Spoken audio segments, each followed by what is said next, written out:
está confiando en ti, es como si fuera su doctor o su psicólogo y te confiesa algo, ni modo que tú digas, está haciendo mal y yo lo tengo que denunciar. No, porque es un asunto profesional.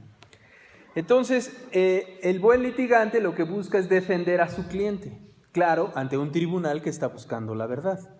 En cambio, la ciencia, estamos hablando tanto de los buenos abogados como de la buena ciencia, porque hay tanto malos abogados como mala ciencia, aunque pues en el lado de los abogados pues hay muchísimo mayor desprestigio. Pero bueno, y la ciencia pues no puede hacer eso, la ciencia tiene que estar buscando todo el tiempo el conocimiento, la verdad. Bueno, es un tema realmente apasionante.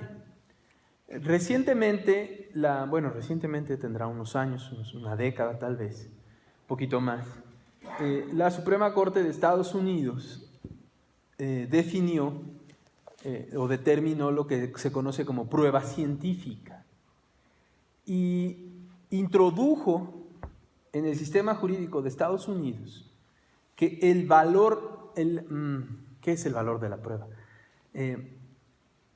Para los abogados es necesario saber lo que declara un testigo o lo que declara un perito, un especialista, o lo que dice un documento, qué tanta verdad, cuánto vale esa verdad. Eso nos planteamos en todos los juicios. Entonces, hubo un nuevo criterio en Estados Unidos que la Suprema Corte dijo, ¿cómo vamos a valorar las pruebas científicas? Bueno, en función de que su información esté publicada en revistas donde haya pares. Es decir, ustedes conocen más que yo de eso, donde otros científicos valoren o palomeen o revisen la publicación que hace un científico. Y entonces introduce algunos criterios de la ciencia en los juicios. Ahora, en México, tradicionalmente, los tribunales solo reconocían a los textos el valor de lo que la persona que firmó el texto está diciendo, siempre y cuando no se impugne, ¿no? Porque pueden ustedes firmar un pagaré y pues impugnan la firma, a ver si es o no válida. Obviamente cualquier texto se puede impugnar, pero si lo que dice una revista para un juicio en México vale solamente lo que dice el que firmó, no la verdad que contiene el texto. No sé si me explico la diferencia. Entonces, este cambio que produce la Suprema Corte en Estados Unidos hace más de una década, hace 2, 3 años, los tribunales mexicanos están empezando a adoptarlo. Sin embargo, por muchos años no quisieron los tribunales decir, nada más le dan cierto valor. Hoy en día, los tribunales se enfrentan a la presentación de un artículo científico y si vale lo mismo o no que una nota de periódico, por ejemplo. La Suprema Corte Mexicana también ya está abriendo y está dándole más valor a la información científica publicada en revistas, pero los tribunales, que no son la Suprema Corte, han sido un poquito más reacios a ese criterio, no se han animado tanto. Pero aquí viene otro problema, que ustedes también conocen mejor que yo. En el ámbito científico,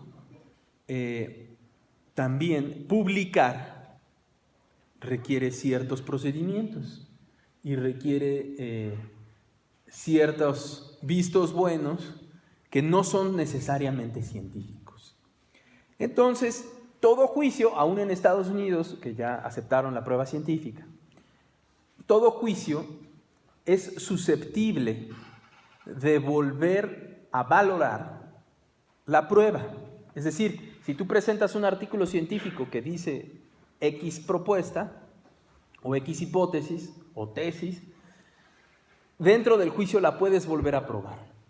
O por lo menos puedes llamar a sus autores a declarar para que confronten ante los abogados y ante el conflicto que está en el juicio si lo que dicen es realmente verdad, si lo sostienen ante un tribunal o si se contradicen ante un tribunal.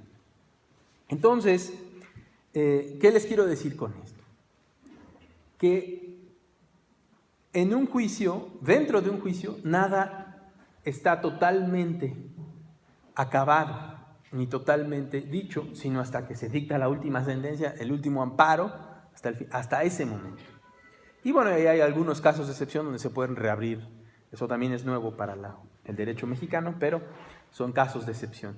En realidad, todo es discutible dentro de un juicio, todo.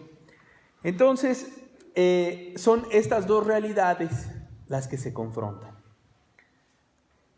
Para bajar más a un ejemplo y dejar de hablar de teorías, pues es por lo que yo entiendo que me invitaron, es el asunto del juicio en contra de la siembra de maíz transgénico.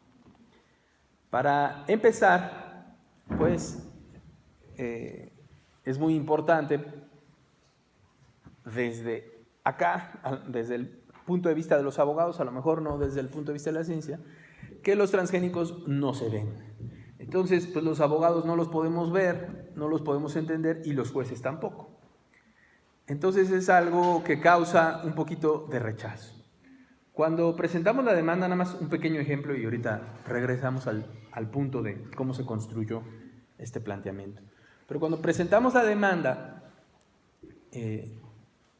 no es la primera vez que nos sucede esto, que presentamos un nuevo derecho, un asunto desconocido ante los tribunales, y ¿qué hace el tribunal? Nos desecha la demanda al día siguiente. O sea, nosotros presentamos la demanda, fuimos a hablar con los funcionarios judiciales y le pedimos a los funcionarios una audiencia con el juez para explicarle qué son los transgénicos, para explicarle cuáles son las posibles afectaciones y por qué es importante abrir un juicio sobre la siembra de maíz transgénico en México, que es su centro de origen. Y nos dijeron, sí, ven pasado mañana, a ver si el expediente ya se lo pasamos al juez, pues hicieron los trámites burocráticos de tu demanda para que esté en un expediente, le pongamos un número, ven en un par de días. Y cuando fui en un par de días ya estaba la notificación publicada de que nuestra demanda estaba desechada. Tuvimos que apelar, y el tribunal de apelación nos dio la razón, dijo, no se puede desechar esta demanda, sí debe de estudiarse, ni siquiera dijo que procede, dijo, estúdiala bien, ¿no? Porque nos las desecharon como si fuera un disparate. Cuando regresamos al tribunal que nos había desechado con la sentencia de apelación, pues teníamos un estatus diferente, ya no éramos los que presentábamos una demanda descabellada, sino los que le ganamos a ese tribunal ante su superior, que era el tribunal de apelación. Entonces ya nos empezaron a ver diferente, algunos funcionarios se empezaron a comunicar más con nosotros, hasta me sacaron un poquito de onda, que me pidieron mi celular, que me empezaron a mandar mensajes. Eso es poco común, que desde un tribunal te manden un mensaje, pero el primer mensaje que me enviaron fue un meme, y el meme era el de un abogado sentado en su escritorio preguntándole a su cliente, ¿en qué puedo ayudarle? Y el cliente era una mazorca. Entonces, pues en realidad se estaban burlando de mí a pesar de que habíamos ganado la apelación, ¿no? Yo, eso sí, la verdad no me importa en los tribunales que se burlen de mí, eso no es lo importante es lo que suceda en el juicio, lo que resuelvan efectivamente, y pues en el juicio sí nos ha ido muy bien, ¿no? Porque vamos a cumplir 4 años en menos de un mes de juicio, digamos, de esta historia de que me desecharon la demanda y del meme, y de suspensión pues llevamos más de 3 años y medio, ya casi en septiembre cumplimos los 4 años de que por orden judicial no se siembra maíz transgénico. Pero ¿cómo llegamos a ese punto? Bueno, pues en realidad algunas organizaciones sociales y de defensa de derechos humanos, aquí precisamente en la UNAM, en el CUC, nos convocaron a una reunión a varios grupos, tanto a científicos de la Unión de Científicos Comprometidos con la Sociedad, como a abogados que nos habíamos dedicado a distintas cosas. Uno de los temas que yo trabajé fue una ley para la protección del maíz nativo en Tlaxcala. Entonces, pues me invitaron, ¿no? Porque, bueno, un abogado que llevaba una ley ahí en Tlaxcala, pues habría que invitarlo, ¿no? Entonces, invitaron a varios abogados, varios científicos, estuvimos trabajando varias organizaciones. Por 8 meses estuvimos trabajando en qué hacer ante la posible siembra de maíz transgénico. Voy a hacer un apretado resumen, a lo mejor ustedes lo conocen, pero para que lo tengamos un poquito claro. De no existir regulación en los 80s, cuando en Estados Unidos sale una norma que dice que los transgénicos son sustancialmente equivalentes a los convencionales, pues empezaron a haber una serie de permisos y en México no había prácticamente regulación, había en la Ley Federal de Derechos, que es una especie de contribución, una especie de impuesto, se cobraba un derecho por este asunto, pero en realidad no había ninguna normativa. Y un grupo de asesores del gobierno, de funcionarios del Poder Ejecutivo, que formaban una comisión que a la postre se convirtió en la CIBIOGEM, si no me equivoco, dijeron no se puede sembrar maíz transgénico en México, e inclusive enviaron una carta al gobierno de Estados Unidos pidiéndole que tampoco allá lo sembraran, porque pues podía, por el flujo migrante, podría haber afectaciones y en México es centro de origen y el pariente silvestre o los parientes silvestres podrían recibir transgénicos con todos los riesgos que ya los tratados internacionales y la ciencia advertían. Entonces, y con esta opinión de científicos mexicanos dentro del gobierno, existió lo que se conoció como una moratoria. Esa moratoria, pues también es de las cosas que ha sido muy difíciles traducir para mí como abogado, porque es algo que no existe en el mundo del derecho, porque no hay ningún decreto, no hubo una circular, un acuerdo, hasta donde sé, pero fue eficaz. Sin ningún tipo de norma, sí hubo una moratoria, o sea, no se sembró maíz transgénico. No me queda muy claro porque no se puede documentar, ¿no? Es decir, tal día se publicó en el diario oficial y tal día se derogó, pues no se puede decir cuánto tiempo, pero unos dicen 9 años, 10 años, 12 años de moratoria. Yo no lo conozco muy bien, podrán invitar a quienes la diseñaron y la mantuvieron y les dirán las fechas. Pero más o menos fue una década de moratoria. Dentro de eso, en los últimos años, empezaron a haber una serie de reformas normativas. Es decir, en 2005 se aprueba la Ley de Bioseguridad, que es la que, digamos, legaliza a los transgénicos, tanto su consumo como su cultivo, su siembra. Bueno, ahorita me voy a regresar a ese punto. 2005, luego 2007 su reglamento, luego una modificación al reglamento, si no me equivoco, 2008 o 2009, 2008 ha de haber sido, y para 2009 empieza la siembra experimental de maíz. Estoy contando la historia de la siembra de maíz transgénico, otra es la del algodón, porque ahí sí se adelantaron, y ahí sí llevan muchos años sembrándolo, y la dispersión del maíz transgénico a miles de kilómetros y hacia el par silvestre y en eventos transgénicos no estudiados, es decir, apilamiento, pues ya ha sido documentado. Entonces, bueno, esa es la historia del algodón transgénico. Pero hablando de la historia del maíz transgénico, pues llega 2009 y empiezan los primeros permisos experimentales. También un poquito para tener claro dentro de esta participación, hay 3 tipos de permisos que establece la ley, que son los permisos experimentales, los permisos en programa piloto y los permisos comerciales. Y van en escalera, o sea, primero, bueno, paso a paso, dice la ley. Primero pides el permiso experimental, si tus pruebas las aprueba el gobierno, pides el piloto, y si las pruebas las aprueba, pues pides el comercial.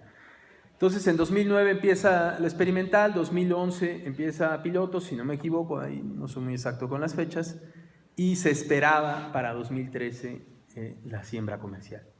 Hubo solicitudes de permiso desde 2012, si se suman las solicitudes de permiso de 2012 más las de 2013, pues estamos hablando de millones y millones de hectáreas que pedían sembrar las empresas transnacionales. Entonces, cuando nos convocan en noviembre de 2012 a los abogados y a los académicos y nos convocan las organizaciones defensoras de derechos humanos a tener un seminario de un día, pues esa era la preocupación, que ya había algunos permisos, mientras trabajábamos salieron más permisos, salió un decreto que se llama el Acuerdo de Centros de Origen, que no me voy a meter en él porque llevaría toda una hora hablar de ese acuerdo, pero y nosotros seguíamos trabajando.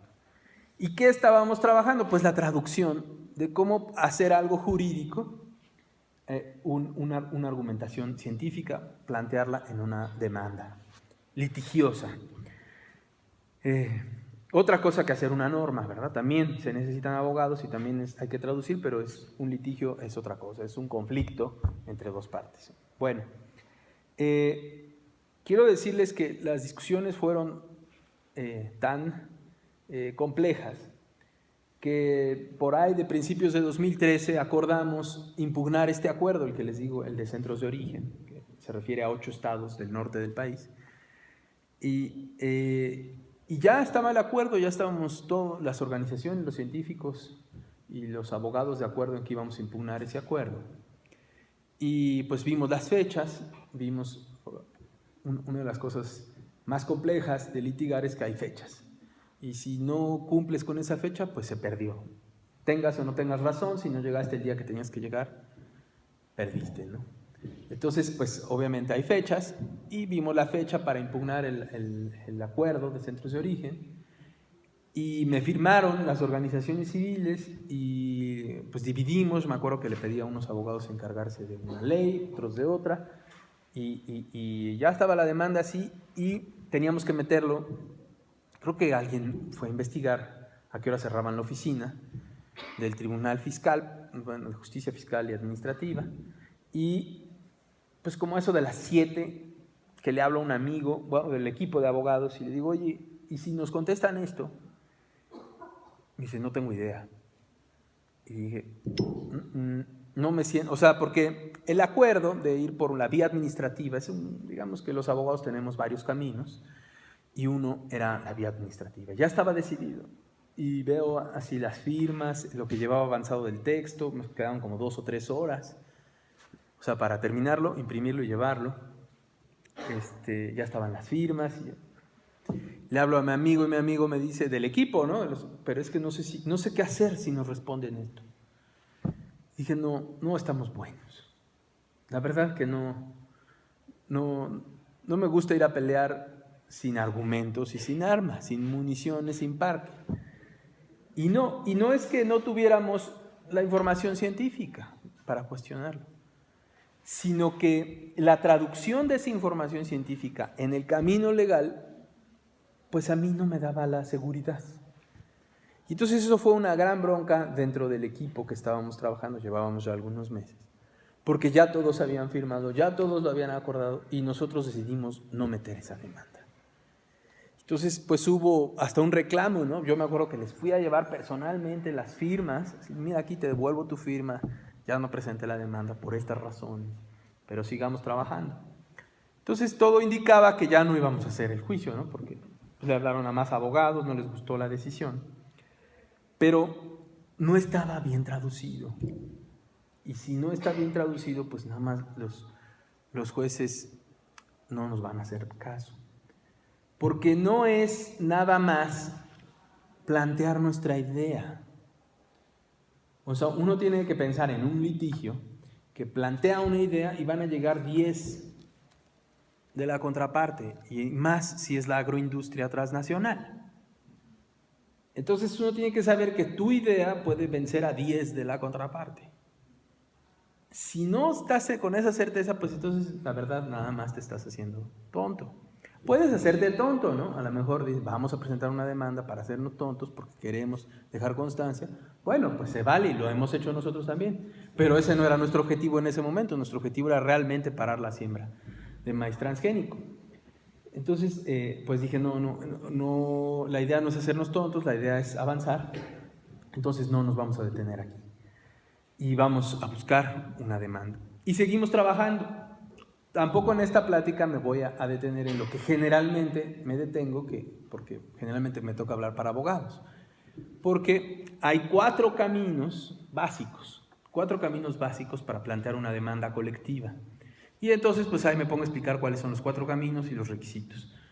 Pero, bueno, el caso es que eso lo discutimos con los científicos, con las organizaciones civiles Y les iba exponiendo yo así con la presentación. Ahorita me dicen, ¿traes una presentación? Pues sí, pero es la otra, ¿no? La de las vías.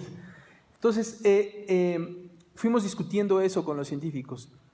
Y yo lo que les planteaba es, necesito una afirmación que no pueda ser discutida y no pueda ser puesta en duda. Y a lo mejor no les gusta lo que voy a decir, pero para un científico es muy difícil decirte esto no puede estar en duda y esto no requiere más estudio y esto. Entonces, lo que nos encontramos que era más probable o que era menos combatible, menos impugnable, era la dispersión, o lo que llaman los científicos el flujo genético de los transgenes. Entonces me acuerdo estar en las reuniones y preguntarles, ¿de veras estás seguro que si se siembra transgénico va a volar el polen o los campesinos van a tomar las semillas y las van a hacer viajar? Sí, estamos segurísimos. En el acuerdo de Centros de Origen, que decidimos no impugnar, pero ya lo habíamos estudiado, hay unas líneas que dicen que dentro del área de protección del maíz nativo están las carreteras. Así, las carreteras. Entonces eso era muy importante para nosotros porque no es ni el campo, no es el viento, no es los ríos, sino las carreteras. ¿Por qué? Porque el campesino se sube con la semilla a la carretera. Entonces nosotros consideramos que ese argumento era muy poderoso porque la dispersión podía ser hasta por carretera, ¿no? Entonces, y era un decreto en el Diario Oficial de la Federación. Entonces, para los abogados, perfecto, ¿no? Es demostrable, es consultable. Y decidimos entonces que plantearíamos como uno de los argumentos principales la dispersión. Quedaría, y queda hoy, es precisamente a donde vamos a entrar en el juicio, pendiente el tema del daño, ¿no? Si la pura dispersión causa un daño o no. Bueno, para determinar esto, obviamente los abogados, pues les decimos son 4 caminos, estos son los requisitos, etc. Sí, pero hay un nuevo jugador, relativamente nuevo, en estos conflictos entre los procedimientos judiciales y la ciencia, que son las normas especiales o los órganos reguladores de las materias. Y entonces, ¿de qué estoy hablando? Ahora sí, de la ley del 2005. Es una ley que trae toda una historia, ¿no? La industria la ha defendido tantas veces en este juicio. Quiero decirles que el juicio de nosotros tiene un aproximado de 30,000 cuartillas ya, o sea, el expediente de nosotros ya tiene 30,000, pero pues algunas, tal vez unas 300 o 600 de esas 30,000 son la historia de la ley, porque la industria defiende esa ley, ¿no? Dice, es que esta ley es muy importante, las está violando, ¿no? Y bueno, para los abogados, pues es relativamente sencillo no asustarse con eso de la ley. ¿Por qué? Porque al igual que muchas ciencias y muchas disciplinas, en el derecho, una ley no lo es todo, sino es un sistema de leyes. Entonces, esta misma ley es reglamentaria del Protocolo de Cartagena, que es a su vez un instrumento que desarrolla o que especifica las normas del Convenio de Diversidad Biológica. Entonces, todo el esfuerzo de los cabilderos de la agroindustria está para que la evaluación ante el gobierno, o sea, cómo hicieron la traducción en la norma, de eso es lo que estoy hablando en este momento. Cómo impulsaron desde la agroindustria que la ciencia en materia, o ciencia y tecnología en materia de transgénicos, se regulara internacionalmente y nacionalmente. ¿Cómo le hicieron? Bueno, a través de estos instrumentos. Sobre todo en el protocolo de Cartagena, establecieron que el mecanismo sería la evaluación de riesgo caso por caso. Pero me imagino que algunos abogados internacionales le dijeron, bueno, pero nada más así. O sea, ni modo que un abogado se quede con un solo camino, ¿no? Claro, la industria impulsaba que solamente fuera el caso por caso, ¿no? Y afortunadamente dejaron 2 articulitos ahí muy importantes, que ahora insisto que los tribunales los vean, que dicen, bueno, puede haber normas legislativas, puede haber normas del gobierno, pero tiene que haber cualquier norma para proteger los riesgos o para impedir los riesgos. Cualquier norma, ese es el artículo 2 del protocolo, y el artículo 16 dice, sí hay evaluaciones de riesgo, entre otras medidas. Entonces, esas evaluaciones de riesgo caso por caso quedan como una opción, tal vez la opción más importante. Llega a la ley mexicana y la ley mexicana pone evaluación de riesgo caso por caso como la única vía para que el gobierno evite los riesgos. Así quedó en la ley mexicana. Pero en la norma internacional, que también es ley mexicana, porque está aprobada por las autoridades mexicanas, en la norma internacional se dice la evaluación de riesgo es una de las otras. Las otras no están ejemplificadas ni reguladas, pero están permitidas, autorizadas. ¿Por qué digo esto? Porque la evaluación de riesgo es por permiso. Inclusive un articulito dice que dentro de la evaluación de riesgo de la siembra de transgénicos se debe considerar el área de liberación. Es decir, prácticamente el estudio de riesgo va a ser sobre esa área. Y si recuerdan, al consenso que llegamos con las organizaciones de derechos humanos, los científicos y los abogados, es que donde estaban más sólidos era la dispersión. Y entonces, en un argumento de dispersión, pues no es el área de liberación, sino debe estudiarse el riesgo en todas las demás áreas, no nada más en el área de liberación. Y entonces, pues, explicarle a los tribunales que mi cliente es una mazorca, explicarle a los tribunales que no vamos a utilizar lo que insiste la norma internacional, no lo cierra, y lo que sí cierra la norma nacional, no vamos a usar evaluaciones de riesgo, sino que vamos a hacer un análisis del riesgo país, digamos no del riesgo caso por caso, sino del riesgo país. Ese punto es el que nos ha llevado 4 años de litigio. Hoy les decía que tenía que leer las sentencias de la Suprema Corte. Resulta, habrán escuchado ustedes, los casos de Yucatán, Campeche y Quintana Roo sobre soya transgénica, llegaron a la Suprema Corte. Entonces la empresa Monsanto, que es una de nuestras demandadas, ve las sentencias y dice, con esto voy a ganar lo del maíz.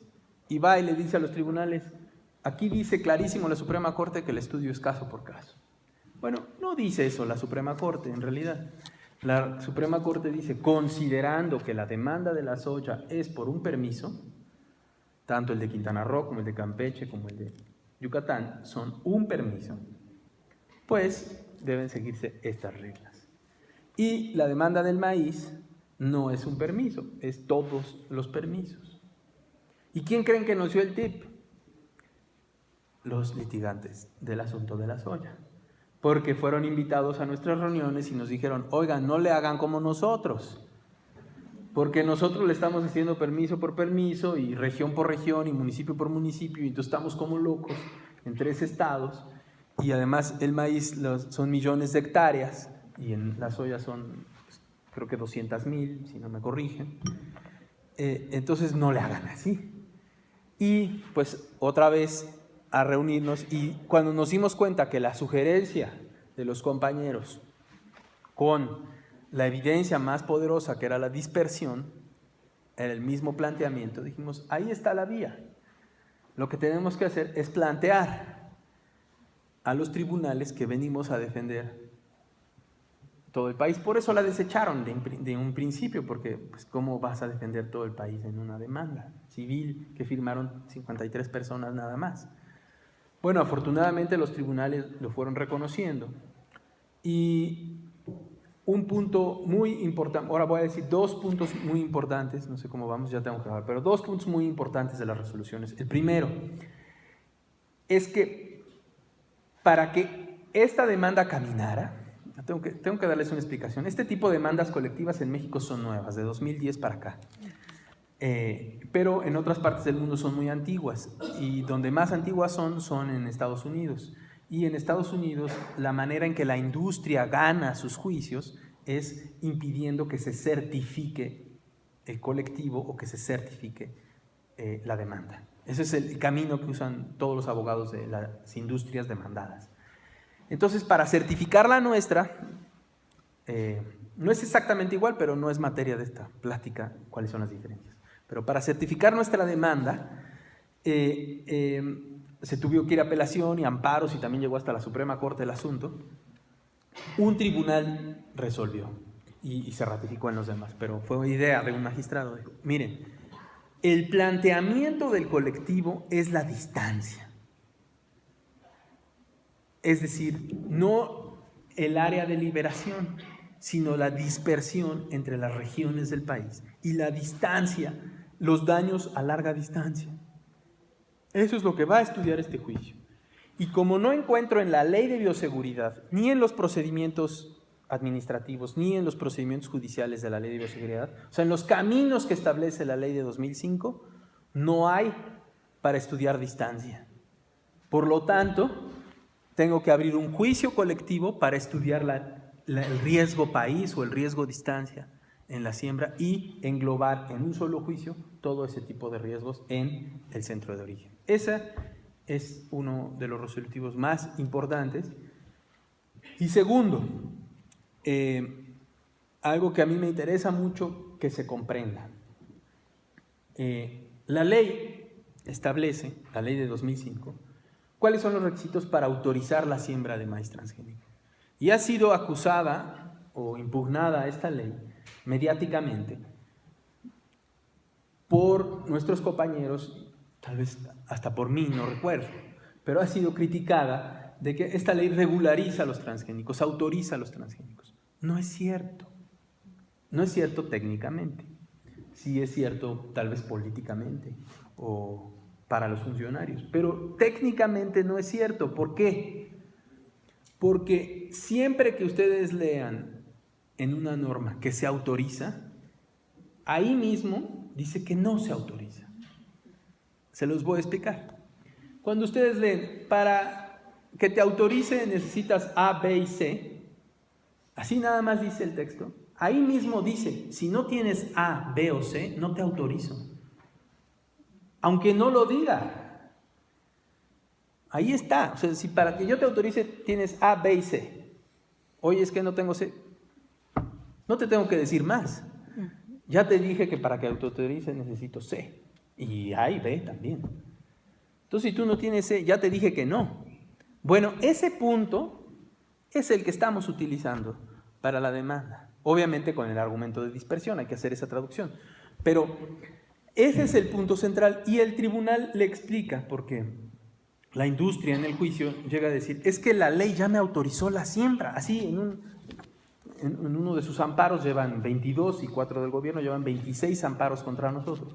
En uno de sus amparos, como por la hoja 50, después de repetir y repetir, porque así somos los abogados, repetimos y repetimos, se desesperan y es que la ley dice esto, y es que la ley dice esto, y es que la ley dice esto, y la ley me autoriza la siembra. No es cierto. La ley dice los requisitos para autorizar. Si tú no los cumples, no te autorizo. Entonces ese punto, y le contesta a uno de los tribunales, le dice, es que autorizar es aplicar la ley, pero no autorizar también es aplicar la ley.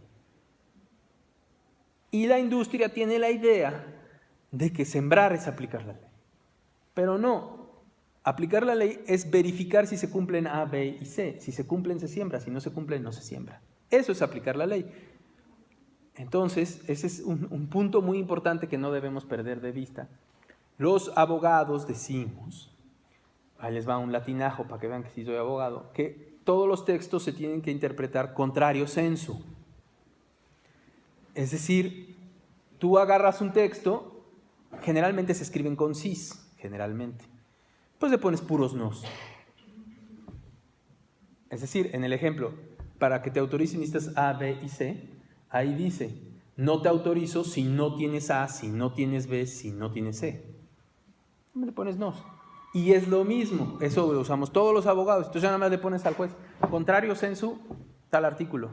Y el juez ya tiene que pensar en el no. Bueno, si es de amparo, así, porque si es de juez así de esos que regalan órdenes de aprehensión, pues no. Pero un juez ya más estudiadito, sí, ¿no? Entonces esos dos conceptos sí me gustaría dejarlos para la traducción. Uno, que un tribunal dijo, aquí se va a estudiar la distancia.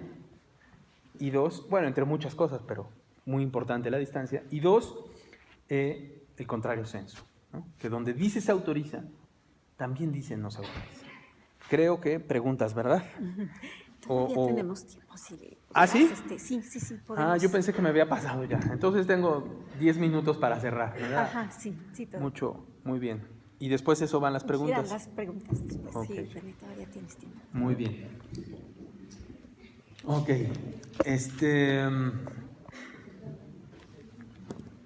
Bueno.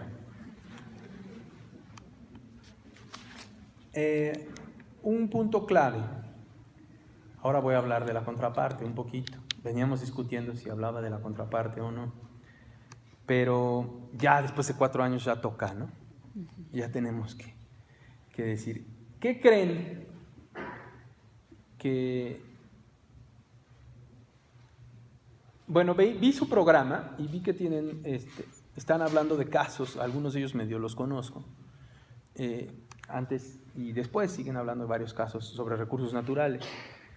Entonces, una estrategia que utiliza la industria, muy común, es que dice una verdad en un lado, 5 minutos, y en la otra, y del otro lado, o en otro ámbito, para no hablar tan coloquial, en otro ámbito, no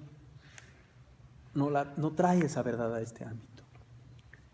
Me explico. Cuando la industria quiso o decidió sembrar maíz transgénico en México, sabía perfectamente que el maíz es originario de aquí y que hay una cultura y una tradición, lo sabía perfectamente. Y sabía perfectamente que los campesinos, a diferencia de muchos países, pues intercambian la semilla. Eso sí lo sabían. ¿Por qué lo sabían? Pues porque eso les cuesta dinero, ¿no? O sea, tienen que tener sus estrategias comerciales para saber cómo entrar en un mercado, de modo que no lo sepan.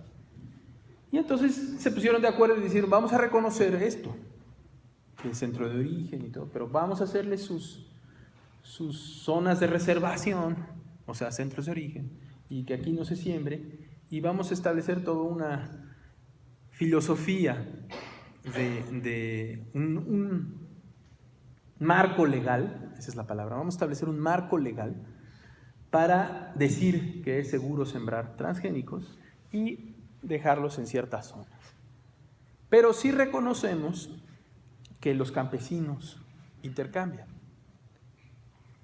Y entonces dicen, y nuestra norma lo va a traer caso por caso. Entonces yo hago mis centros de protección aquí y mis centros de siembra acá, o zonas de autorización y zonas de restricción, dice la ley. Perfecto, ¿no? Pero yo, si se fijan en mi discurso, yo ya había dicho que esto... Pero cuando llegas a la ley es así. Y cuando llegas a la ley dice caso por caso. Oye, pero es caso por caso. Y es que el centro de origen está allá y eso está acá. Y no hay manera.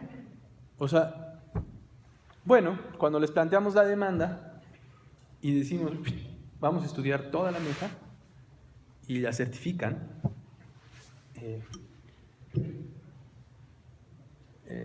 ahorita les digo qué certificar porque es importante. Pero entonces la certifican, la industria se empieza a defender y presenta 22 juicios de amparo y le pide al gobierno que presente otros 4. y apelaciones, y etcétera, se defiende, mete todo, a ver, tráeme todo para acá, ¿no? Y en eso, ¿qué creen que dicen? Oye, pero si los maíces se dispersan por toda la mesa y no pasa nada. Juez, están reconociendo mi argumento. Están diciendo que los maíces se dispersan por toda la mesa. Si no pasa nada es porque no se ha sembrado transgénico. Se dispersa. Podemos hablar de la baja frecuencia y esos otros temas, pero no me da tiempo en 5 minutos. Pero prácticamente no se ha sembrado maíz transgénico. Y lo que se ha sembrado es híbrido y el que se dispersa es el híbrido con el nativo. Entonces ellos mismos lo dicen. Y en su desesperación, porque pues la suspensión no crean que es una desde septiembre de 2013 para acá, ¿verdad? Ha cambiado muchísimo. Pero bueno, en la última, en la desesperación, llega otra empresa, Syngenta, mete su último amparo. Monsanto ya había dicho, sí se dispersa, y luego en otro escrito dijo, no se dispersa. Entonces se ve que se le acababan los plazos a Syngenta y, juez, se dispersa en toda la mesa. Vuelve a decir, hace apenas un año presenta un amparo así Syngenta. Después de que Monsanto había dicho que sí se dispersaba y que no se dispersaba, y luego ahora Syngenta dice que sí es. Obviamente no te puedes estar contradiciendo ante un juez, ¿verdad? Obviamente. Entonces ese asunto ha pegado muy bien, o sea, sí sirvieron los 8 meses de reuniones. Está certificada, sí. Pasó todas las instancias, sí. Cuando se dicte la sentencia final, que no sé cuándo va a ser, concluyo, cuando se dicte la sentencia final pueden volver a estudiar si la demanda procedía o no procedía. Ya veremos, pero nosotros creemos que presentando más y más y más daños, como podemos hablar después, sí se va no va a poder decir el Poder Judicial, no, esto no procede, cuando vea tanto daño en la dispersión en toda la mesa. Gracias.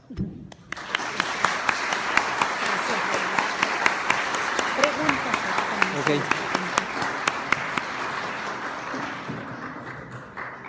Gracias. Entonces, tenemos un par de minutitos para una pregunta. ¿Osvaldo? Sí. La pregunta es, la nueva ley de biodiversidad está ahorita en la mesa de la superintendencia ¿cómo se llama? Bueno, está en el Senado. ¿Implicará algo en estas cuestiones de la utilización ahora del maíz en este sentido? O sea, ¿cuál es la problemática si se llega a dar por buena esta nueva ley de biodiversidad a nivel de maíz en este país, ¿no? Nada más, César. Tenemos ya el tiempo en una. Sí. Roberto. La otra es, ¿qué pasa si por rumores uno se entera que, por ejemplo, ya está sembrado maíz transgénico en Puebla, en algún lugar, que hacen que el campesino firme para ciertas semillas que vienen con su código de barras, todo esto? ¿Qué hay? ¿Qué es lo que se puede hacer? Sí, voy a empezar por la segunda. Sembrar maíz transgénico en México es un delito federal. Ahora, comprobar el delito federal es otro tema, ¿verdad? También es una falta administrativa, eso sí se ha comprobado en otros lugares, y obligan a la autoridad, pues interviene y quema. Ahí tenemos un nuevo caso que próximamente vamos a dar a conocer. Pero sí interviene la autoridad y quema, ¿no? Puede ser que no fue sembrado a propósito, sino que fue esta dispersión. Entonces se necesitan estudios científicos y proceder legalmente. Tenemos una página en Facebook que se llama Expediente Maíz, donde pueden escribirnos por mensaje directo, y si no, pues mi correo es rene.sanchez.galindo, o sea, mi nombre es rene.sanchez.galindo@gmail.com. Bueno, sobre la ley de biodiversidad.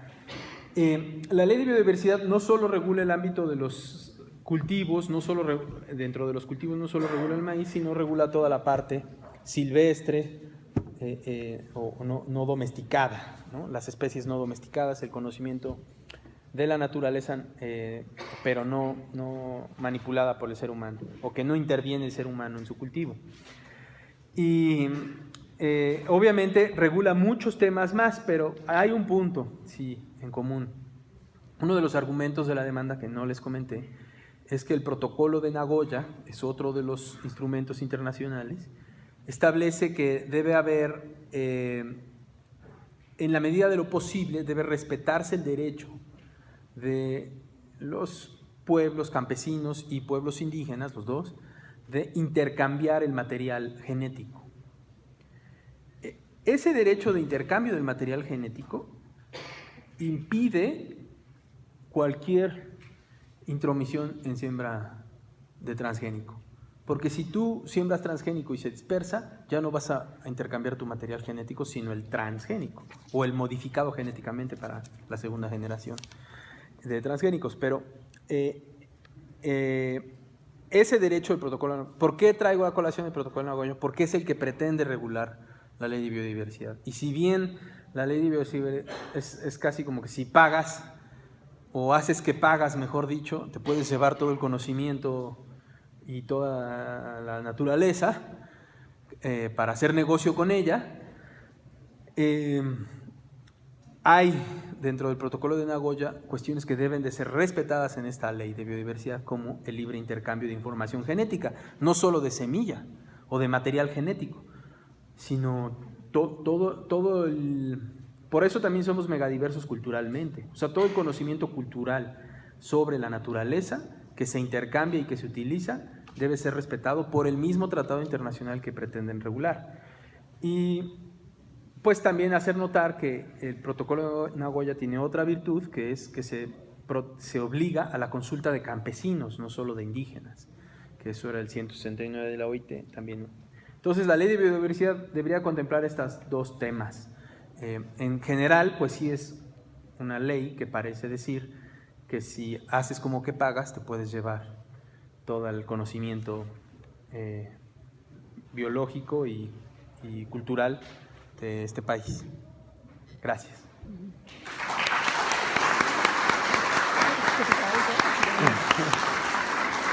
Nada más agradecerles que cualquier comentario, en Facebook, y agradecerle al licenciado René Sánchez Galindo que haya venido desde Puebla para darnos esta charla y que sea un licenciado distinto a todos los que conocemos, que está comprometido con la sociedad.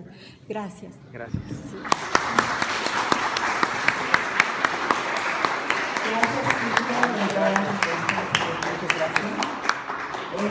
Bueno, ya dio sus datos de contacto, entonces seguramente habrá más dudas